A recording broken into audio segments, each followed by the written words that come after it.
کہوں تو بجانا ہوگا کہ اللہ رب العزت نے اس دھرتی پر اگر حضرت مولانا محمد امین گیلانی صاحب رحمہ اللہ تعالی کو شعر کا فن دے کر ختم نبوت کے دفاع کے لیے بھیجا تھا، تو اسی طرح عارف والا کے حضرت مولانا شاہد عمران عارفی صاحب کو آواز کا جادو دے کر ان کے پیغام کو پاکستان کیا پوری دنیا کے کونے تک پہنچانے کے لیے اللہ رب العزت نے اس دنیا میں بھیجا ہے۔ سامعین محترم، میں آپ حضرات کو بتاتا چلوں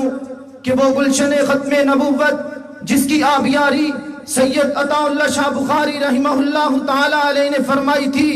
پھر اس گلشن ختم نبوت سے محافظ ختم نبوت کے کئی پھولوں نے جنم لیا۔ وہ پھول مجھے کہیں پر مولانا محمد علی جلندری رحمہ اللہ تعالی علیہ کی صورت میں دکھائی دیا، تو کہیں پر مجھے مولانا لال حسین اختر رحمہ اللہ تعالی علیہ کی صورت میں دکھائی دیا، تو کہیں پر مجھے خواجہ خان محمد رحمہ اللہ تعالی علیہ کی صورت میں دکھائی دیا، تو کہیں پر مجھے وہ گلشن ختم نبوت سے کھلنے والا محافظ ختم نبوت کا پھول مولانا یوسف بن غوری رحمہ اللہ تعالی علیہ کی صورت میں دکھائی دیتا ہے، تو کہیں پر مجھے وہ پھول گلشن ختم نبوت سے کھلنے والا محافظ ختم نبوت کا پھول مولانا عبد المجید لدھیانوی رحمہ اللہ تعالی علیہ کی صورت میں دکھائی دیتا ہے، اور موجودہ دور کے اندر مجھے وہ گلشن ختم نبوت سے کھلنے والا وہ مبارک پھول حضرت مولانا ڈاکٹر عبد الرزاق سکندر صاحب کی صورت میں نظر آتا ہے، تو کہیں پر مجھے وہ محافظ ختم نبوت کا پھول خواجہ عزیز احمد دامت برکاتہ العالیہ کی صورت میں دکھائی دیتا ہے، اور کہیں پر مجھے وہ گلشن ختم نبوت سے کھلنے والا محافظ ختم نبوت کا پھول حافظ ناصر الدین خاقانی دامت برکاتہ العالیہ کی صورت میں دکھائی دیتا ہے۔ تو اسی طرح ایک وہ گلشن ختم نبوت کا پھول جو آپ کے اور میرے درمیان سٹیج کی زینت بنے ہوئے ہیں، میری مراد حضرت مولانا مناظر اسلام مناظر ختم نبوت حضرت مولانا مفتی محمد رضوان عزیز صاحب دامت برکاتہ العالیہ کی صورت میں دکھائی دے رہا ہے۔ میں بغیر کسی تاخیر کے دعوت خطاب دوں گا استاذ محترم حضرت مولانا مفتی محمد رضوان عزیز صاحب دعوت برکاتہ العالیہ کو کہ وہ مائک پر تشریف لائیں اور اپنے خیالات کا اظہار فرمائیں۔ ان کے آنے سے پہلے اللہ کے پاک نام کا نعرہ بلند کیجئے، نعرہ تکبیر۔ تاج و تخت ختم نبوت، تاج و تخت ختم نبوت، عالمی مجلس تحفظ ختم نبوت، اکابرین ختم نبوت، نعرہ تکبیر۔ السلام علیکم ورحمۃ اللہ وبرکاتہ۔ معزز سامعین، رات کا کافی حصہ بیت چکا اور آپ حضرات نے آج ختم نبوت سے اپنی محبت کا الحمدللہ حق ادا کیا کہ نماز مغرب سے لے کر اب تک جبکہ نصف سے زائد رات بیت چکی ہے، آپ حضرات پورے خوش و خضوع کے ساتھ یہاں پر تشریف فرما ہیں۔ انشاءاللہ آپ کا یہ بیٹھنا رائے گا نہیں جائے گا جب روز محشر رسول اللہ صلی اللہ علیہ وسلم نے میری اور آپ کی اس وجہ سے شفاعت کر دی کہ آپ نے بھوک پیاس ہر چیز کو برداشت کیا اور میرے پیغمبر کی ختم نبوت کی باتوں کو تم نے سنا، تو اللہ کے نبی کی شفاعت پر انشاءاللہ ہم سب کی نجات ہو جائے گی۔ معزز سامعین، جیسا کہ ہمارے علماء اکرام نے آپ حضرات کے سامنے عقیدہ ختم نبوت کے حوالے سے تفصیلی گفتگو فرمائی، تو کچھ معروضات اس حوالے سے اس لیے عرض کرنا ضروری ہے کہ ہمارے عالمی مجلس کے مشن اور کاز کی سمجھ آ جائے۔ عمومی طور پہ لوگوں کے ذہن میں یہ بات ہوتی ہے، انہی فتنوں کے بارے میں جو اٹھتے ہیں عقائد کے حوالے سے، علماء کرام ہی کیوں اتنے سرگرم ہوتے ہیں، علماء ہی کیوں ان فتنوں کے بارے میں بتلاتے ہیں، اور علماء کبھی کسی کو کافر بنا دیتے ہیں، کسی کو فاسق کہہ دیتے ہیں، کسی کو کچھ۔ تو یہ بہت بڑا ایک سوال ہے جو اس علماء کرام کے حلقے پر عائد ہوتا ہے۔ آپ حضرات میں جو ڈاکٹرز موجود ہیں وہ اس بات کو اچھی طرح سمجھتے ہیں اور آپ حضرات بھی جانتے ہیں، بیسیوں بیماریوں اور مسائل میں آپ کو بھی لیبارٹریوں اور ڈاکٹروں کے پاس چکر لگانا پڑتا ہے، تو ڈاکٹر آپ کے بلڈ کے سیمپل لیتا ہے اور لیبارٹری میں ٹیسٹ کرنے کے بعد وہ یہ بتا دیتا ہے کہ آپ کو یورک ایسڈ ہے، شوگر ہے، یا آپ کو کوئی اور بیماری ہے۔ اب کوئی بھی عقل مند اور ذی شعور انسان ڈاکٹر پر الزام عائد نہیں کرتا کہ تم نے مجھے شوگر کی ہے، تم نے میرے اوپر یہ الزام لگایا ہے یورک ایسڈ کا، حالانکہ مجھے تو یہ امراض نہیں ہیں، بلکہ اس ڈاکٹر کا شکریہ ادا کیا جاتا ہے کہ آپ نے بروقت تشخیص کی اور مجھے ان بیماریوں سے بچا لیا۔ علماء کرام عقائد کے ڈاکٹر ہیں، علماء کرام عقائد کی لیبارٹری میں کھڑے ہوئے وہ ماہرین ہیں جن کی لیبارٹری میں ہم نظریات کو لے کر جاتے ہیں، عقائد کو لے کر جاتے ہیں۔ وہ رسول اللہ صلی اللہ علیہ وسلم کی شریعت کے پیمانے پہ ہمارے عقائد و نظریات کو پرکھتے ہیں، جو جن لوگوں کے، جن جماعتوں کے، جن افراد کے عقائد و نظریات کتاب و سنت اور رسول اللہ صلی اللہ علیہ وسلم کی شریعت کے مطابق ہوتے ہیں، وہ صاف کہہ دیتے ہیں یہ اہل حق ہیں، اور جن کے عقائد ان سے پٹڑی پہ اترے ہوئے ہوں، ان کا جو شرعی حکم ہو علماء کرام وہ لگا دیتے ہیں۔ آپ اس کا اندازہ اس سے لگائیے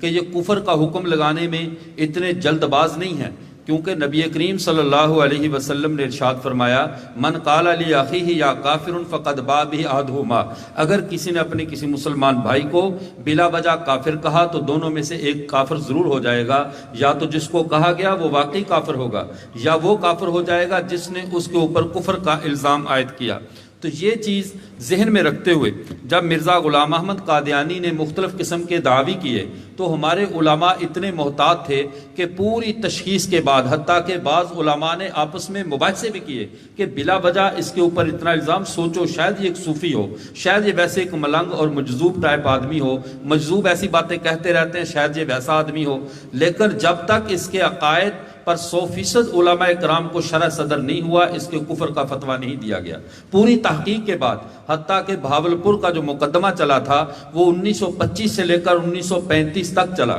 اب وہ کتنی بڑی تحقیق ہوگی کہ جس کے اندر دونوں فریق 10 سال تک زور لگاتے رہے وہ اپنے کفر کو اسلام ثابت کرنے کے لیے اور مسلمان اپنے اصل اسلام کی حفاظت کرنے کے لیے، اور نتیجہ آپ کے سامنے ہے، جیسا کہ حضرت مولانا اللہ وسائع صاحب حافظہ اللہ نے فرمایا۔ اب بات کو سمجھیے، علماء کسی کے اوپر الزام عائد نہیں کرتے، علماء اس لیبارٹری کا نام ہے جو عقائد کو ٹیسٹ کر کے بتا دیتی ہے کہ یہ کتاب و سنت کے مطابق ہے یا خلاف ہے۔ اس لیے علماء سے بدظن ہونے کی بجائے ہمیں اپنی امراض کا علاج کرنا چاہیے۔ اب دوسری صورت، اب ایک سوال بعض ایک دوست نے کیا ہمارے ہی اس علاقے میں، اس نے کہا ہمارے آرے والا میں تو کوئی قادیانی نہیں ہے، تو اتنی بڑی کانفرنس رکھنے کی کیا ضرورت ہے؟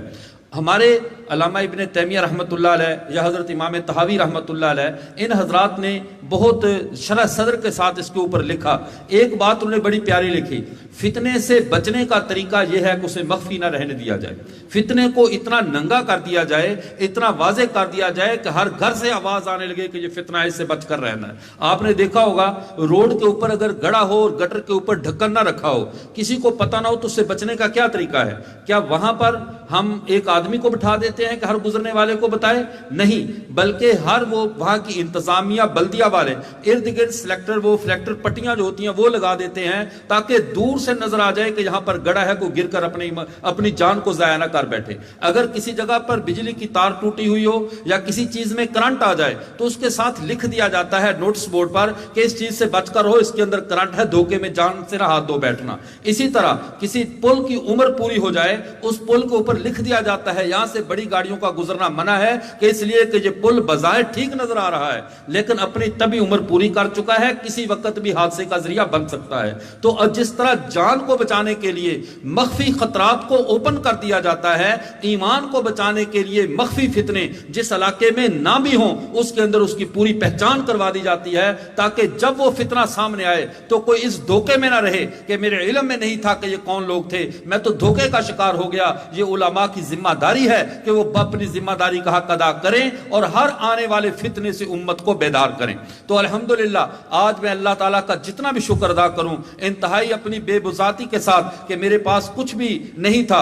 اور حقیقت بھی یہی ہے کہ جب بھی کوئی روڈ بنتا ہے، بڑی عمارت بنتی ہے، اس کے اوپر ایک وہ پٹی لگتی ہے کہ اس کو فلاں شخص نے اس کا سنگ بنیاد رکھا اور مبارک ہاتھوں سے اس کو پایا تکمیل تک پہنچایا، حالانکہ ہزاروں کارکنوں کی، ہزاروں مزدوروں کی جوانیاں اس میں لگ چکی ہوتی ہیں۔ اس کانفرنس کے لیے ہمارے ہاں کتنے لوگوں نے محنت کی, کتنی فکر کی. حضرت مولانا قاری عبدالباسط صاحب اور حضرت مولانا اللہ دیتا صاحب کتنی بار پاک پتن کے چکر لگائے کہ انتظامیہ سے اس کی اجازت لی جائے. خیر انتظامیہ کو بھی اللہ جزائے خیر عطا فرمائے, انہوں نے حضرات کی لاج رکھی اور ان کے بار بار آنے جانے پر اللہ نے احسان فرمایا کہ باضابطہ ایک ہفتہ 1.5 ہفتہ پہلے ہم اجازت لینے میں کامیاب ہو گئے. اللہ ان حضرات کو اپنی جناب سے بہترین جزا عطا فرمائے. دوسرے ہمارے اب دیکھیے اس کانفرنس کو ہمارے جو اسکول و کالج کے احباب تھے, ہمارے قاری حضرت جناب کیا نام ان کا پروفیسر اختر عباس صاحب ہمارے سپیریئر کالج والے, وہ خود بیچارے کئی کالجوں کے اندر ہمارے ساتھ خود سفر کیا, کالجوں کے اندر جا کر ایک ایک کالج میں دعوت دی, طلباء اور اساتذہ کو بلوایا. میں ان تمام اساتذہ, تمام کالج کے احباب اور پرنسپل حضرات جو یہاں پر تشریف لائے, جن کے ناموں کا مجھے پتا ہے یا ناموں کا پتہ نہیں ہے, ان سب کا تہ دل سے شکر گزار ہوں کہ آپ نے اپنے ایک بھائی کی آواز پر لبیک کہا اور رسول اللہ صلی اللہ علیہ وسلم کی ختم نبوت کے لیے آپ یہاں پر حاضر ہوئے. اور دوسرا ابھی ہمارے مولانا عبداللطیف صاحب ہیں, اللہ انہیں بھی جزائے خیر عطا فرمائے کہ پوری کانفرنس کے لیے کھانے کا نظم انہوں نے اپنی ہی مسجد سے پورا انتظام مکمل کیا کہ تمام جو یہاں پہ شرکا ہوں گے ان کو کھانا رحمانیہ مسجد کی طرف سے مولانا عبداللطیف صاحب کے مقتدیوں کی طرف سے دیا جائے گا. اور یہ حقیقت ہے, جو بندہ لوگوں کا شکر ادا نہیں کرتا وہ اللہ کا بھی شکر ادا نہیں کرتا. تو یہ سب حضرات شکریہ کے مستحق ہیں جنہوں نے جس درجے میں بھی تعاون کیا, حتیٰ کہ ایک لمحے کے لیے ایک لفظ بھی بول کے تعاون کیا کہ جی بالکل یہ کانفرنس بہت اچھی ہے, ہم لوگوں کو دعوت دیں گے, انشاءاللہ قیامت کے دن نبی کریم صلی اللہ علیہ وسلم اس کی بھی شفاعت فرمائیں گے. تو یہ بہت بڑا کام ہے. اب دوسری بات, عام طور پہ ہمارے جلسے ہمارے پروگرام ہوتے ہیں, لیکن ان پروگراموں کا نتیجہ آخر میں ہم چھوڑ دیتے ہیں اور لوگوں پہ چھوڑتے ہیں کہ آپ نے مرضی سے جب بھی کام کرنا ہو, ایک جذبہ بن گیا ہے اب کام کرتے رہنا. لیکن جب تک جذبوں کو گائیڈ لائن نہ ملے تو غلط رخ بھی کبھی کبھی اختیار ہو جاتا ہے. اس کے بعد ہم نے حل نکالا. یہ فارم آپ حضرات کو جو یہاں پر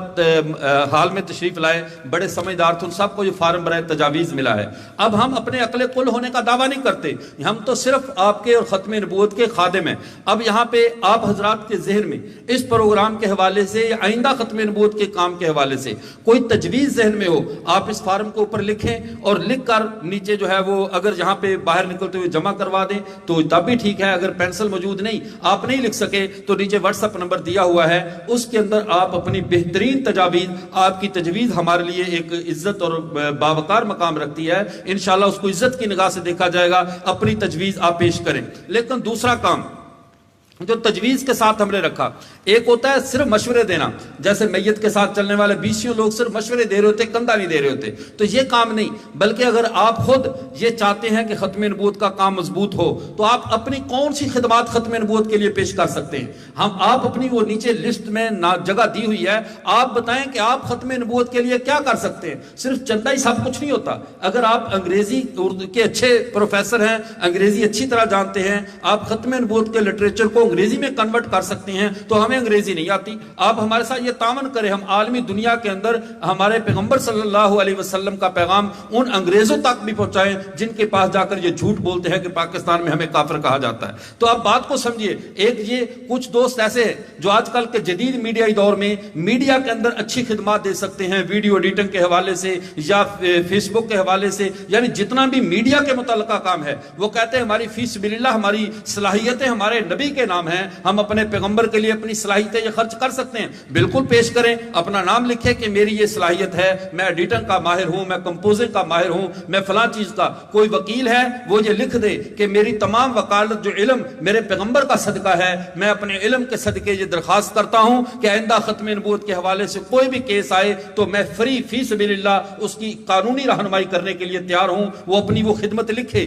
اگر کوئی آدمی کسی کے گھر کا لان جہال بڑا ہے, وہ چاہتا ہے علاقے میں مستورات کے اندر بھی کام ہونا چاہیے, ہماری بہنوں کو بھی ختم نبوت کے بارے میں ماؤں بہنوں کو پتہ چلنا چاہیے, وہ کہ میرے گھر میں ہفتہ وار یا ماہانہ عورتوں کے لیے ختم نبوت کا پروگرام رکھو, میرے گھر میں باپردہ ماحول ہے, تو وہ یہ لکھے اور رابطہ کرے. انشاءاللہ جو شخص اپنی جو صلاحیت بھی اس کام کے لیے پیش کر دے گا۔ دیکھیے آپ نے واقعہ علماء سے 20 بار سنا ہوگا، لیکن وہ واقعہ حدیث میں موجود ہے کہ یہ جو گرگٹ تھا جسے ہم کوڑ کرلا ہماری زبان میں کہتے ہیں، یہ صرف حضرت ابراہیم علیہ السلام کی وہ آگ کو ہوا دے رہا تھا، اس کو اللہ نے اتنا ذلیل کر دیا کہ جہاں بھی پایا جائے اس کے لیے یہی حکم ہے کہ اسے فوراً قتل کر دیا جائے۔ اور ایک بلبل تھی جس کو پتا تھا کہ میرے چند قطروں سے آگ بجھنے والی نہیں ہے، لیکن اس نے اپنی صلاحیتیں ایک پیغمبر کے بچانے کے لیے صرف کی، اللہ نے اس کی خوراک پھولوں کی خوشبو کو کر دیا، اسے پیارا سا پرندہ بنا دیا کہ سب کے دلوں میں اس کی محبت کو ڈال دیا۔ ہمیں پتا ہے ہم اس قابل نہیں تھے کہ اللہ ہمیں اپنے پیغمبر کی ختم نبوت کے دفاع کے لیے قبول کرتا، لیکن اگر اللہ نے ہمیں قبول کیا ہے، ہماری صلاحیتیں کسی کام کی نہیں ہیں، لیکن اگر خدا کی قسم اللہ کی رحمت کی نظر پڑ گئی، اللہ ہماری کوالٹی کو نہیں دیکھیں گے، اللہ ہماری کوالٹی کو دیکھیں گے، ہم کتنے اخلاص کے ساتھ اپنی خدمات پیش کر رہے ہیں۔ اس میں بخل مت کیجئے، یہ نہ سمجھیے کہ اس میں پتہ نہیں کیا ہو جائے گا۔ آپ کے پاس اور کچھ بھی نہیں ہے، اگر ایک رکشے کا ڈرائیور ہے، اس کے پاس رکشہ موجود ہے، وہ کہتا ہے آئندہ سے کوئی بھی پروگرام ہو میرے رکشے کی خدمات حاضر ہے، تو یقین کیجئے یہ اس کا رکشہ بھی اس کے لیے پل صراط سے گزرنے کا ذریعہ بن جائے گا۔ یہ بات چھوٹی سی ہے، لیکن میں بنیاد سے بات کو شروع کر رہا ہوں۔ کیوں؟ ہم نے آگے کام کرنا ہے یا نہیں کرنا؟ یا صرف کان کرارے کی اور گھروں میں چلے گئے، بات سنی اور کہا ماشاءاللہ بہت اچھی کانفرنس تھی اور پھر گھروں میں چلے گئے؟ نہیں، یہ آج ہم نے ذمہ داری اپنی لے کر جانی ہے۔ جس کی جو صلاحیت، جو خدمت جس درجے میں بھی ختم نبوت کے لیے پیش کر سکتا ہے، وہ یا تو اس فارم پہ لکھ کر دے، یا اسی فارم پہ دیے گئے نمبر کے اوپر گھر میں جا کر واٹس ایپ کر دے، اپنا نام وغیرہ لکھ کے، نمبر لکھ کے، اپنا منصب لکھ کے۔ جب آپ اپنا منصب لکھیں گے تو ہمیں پارٹیشن کرنی آسان ہوگی۔ یہ شعبہ تعلیم سے وابستہ ہے، یہ زراعت سے وابستہ ہے، اس سے پیغمبر صلی اللہ علیہ وسلم کے سلسلے میں کون سی خدمت لینی ہے، یہ اس کام کے کام آ سکتا ہے۔ خدمات پیش کرنا آپ کا کام ہے، قبول کرنا اللہ کا کام ہے۔ اللہ ہماری اس کانفرنس کو بھی قبول کرے۔ اس کے سلسلے میں جنہوں نے دامے درمے سخنے جتنا بھی تعاون کیا ہے، اللہ ان سے دنیا اور آخرت میں ان کا معاون بن جائے۔ اب میں آپ کا زیادہ وقت نہیں لینا چاہتا، یہ مختصر سی آپ کے سامنے کارگزاری تھی۔ اس حوالے سے درخواست تھی کہ ایک تو علماء کے بارے میں اپنے دلوں میں محبت پیدا کریں۔ علماء ختم نبوت کے عنوان پہ اللہ کا شکر ہے پوری امت مسلمہ ہمیشہ متحد رہی ہے، آئندہ بھی متحد رہے۔ ختم نبوت کے سٹیج کو کبھی بھی ہم نے، نہ ہمارے بڑوں نے، نہ اس کو سیاسی بننے دیا ہے، نہ اس کو کسی خاص فرقے کے خلاف استعمال کرنے دیا ہے۔ یہ سٹیج ہمارا ہے، نہ یہ کسی حکومت کے خلاف ہے، نہ یہ کسی کے خلاف ہے، نہ یہ کسی جماعت اور مسلک کے خلاف ہے۔ یہ صرف ایک ہی جماعت ہے، ایک ہی آواز ہے، جو ہمارے محمد کا نہیں ہے وہ ہمارا نہیں ہے۔ یہ اس ایک آواز کا نام ہے، وہ آواز جو ہمارے محمد صلی اللہ علیہ وسلم کا نہیں، چاہے وہ ہمارے کسی عالم دین کی شکل میں ہو، یا کسی حکمران کی شکل میں ہو، یا کسی بھی جرنیل کی شکل میں ہو۔ جو ہمارے آقا کا ہے وہ ہمارا ہے، جو ان کا نہیں وہ ہمارا نہیں ہے۔ یہ دو ٹوک سی ہماری بات ہے، نہ کسی کے خلاف ہے۔ بس ہمارا تو صاف صاف سا موقف ہے، ہم اپنے پیغمبر کی ختم نبوت کا دفاع کریں گے۔ پیغمبر کی ختم نبوت کے لیے جو بھی، جہاں بھی، جس وقت ہمیں بلائے گا ہم لبیک کہیں گے۔ ہم پیغمبر کے دفاع میں ایک لمحے کے لیے پیچھے نہیں رہیں گے۔ آپ سب کا یہی موقف ہے نا انشاءاللہ؟ اب اگلی بات، کیا آپ حضرات اس فارم کو صرف پڑھ کر ضائع کرنے کے لیے پاس رکھیں گے، یا اپنی خدمات اور اپنی تجاویز بھی پیش کریں گے انشاءاللہ؟ اللہ آپ حضرات کے آنے کو قبول فرمائے۔ میں تہہ دل سے آپ سب حضرات کا بہت شکر گزار ہوں۔ اب ہمارے